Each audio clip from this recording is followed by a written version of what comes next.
भारत की तरफ से रेस्क्यू ऑपरेशन लगातार जारी है। जो तमाम भारतीय वहां फंसे हैं, ईरान तक 28 भारतीय नागरिकों को ईरान से निकाला जा चुका है। विदेश मंत्रालय के प्रवक्ता रणधीर जायसवाल की तरफ से सोशल मीडिया प्लेटफॉर्म एक्स पर पोस्ट कर इसकी जानकारी दी गई। आज 4:30 बजे मशहद से विशेष उड़ान से 311 भारतीय नागरिक जो हैं वो नई दिल्ली पहुंचे हैं। तो एक के बाद एक रोजाना इस सिलसिला भारतीयों को वापस लाने का लगातार जारी है और 1428 भारतीय नागरिक ईरान से अब तक निकाले जा चुके हैं। तो लगातार जो भारत की तरफ से रेस्क्यू ऑपरेशंस हैं, उन तमाम नागरिकों के लिए, भारत के उन तमाम छात्रों के लिए जो कि ईरान के अलग अलग इलाकों में फंसे थे, वो चलाया जा रहा है। और ऑपरेशन सिंधु के तहत तमाम जो छात्र हैं और तमाम जो नागरिक हैं उनको वापस लाया जा रहा है। आज 4:30 बजे मशहद से विशेष उड़ान से 311 भारतीय नागरिक जो हैं वो दिल्ली पहुंचे हैं। उस दौरान उनके चेहरे पर मुस्कुराहट थी, वापस वतन लौटने की खुशी थी और इस दौरान सभी ने भारत की सरकार का शुक्रिया अदा किया। आगे का तो पता नहीं। आई थिंक यूजुअली वो जो मिलिट्री एस्टेब्लिशमेंट्स पे ही अटैक्स हुए, सिविलियन पे तो कुछ है नहीं। लाइफ काफी नॉर्मल है सिटीज में। वहाँ से हमको याज मूव किया गया और याज से हम लोग मस्टार्ड करके एक जगह है वहाँ से आए हैं। वहाँ से फ्लाइट अरेंज हुआ है।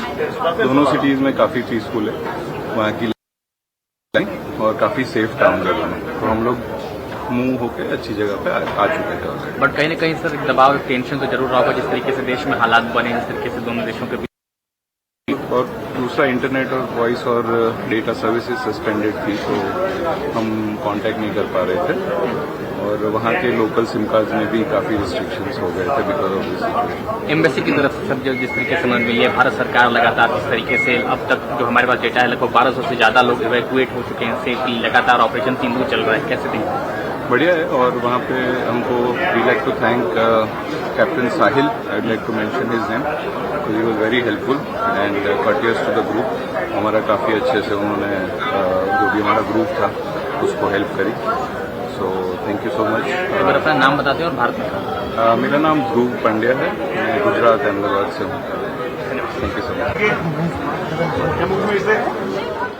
तो लोगों के चेहरे पर मुस्कान है जो भारत वापस आ रहे हैं, अपने वतन वापस आ रहे हैं, क्योंकि जिस तरह के हालात बन रहे हैं ये सीधे तौर पर नजर आ रहा है कि और तनाव जो है अब इजराइल और ईरान के बीच में वो बढ़ने वाला है, क्योंकि अब अमेरिका के दाखिल होने के बाद अंतर्राष्ट्रीय स्तर पर चीज़ें पूरी तरह से यहाँ पर बदलती हुई नजर आ रही है। और इसीलिए बार बार ये सवाल उठ रहा है कि क्या तीसरा विश्व युद्ध जो है उसका खतरा मंडराने लगा है।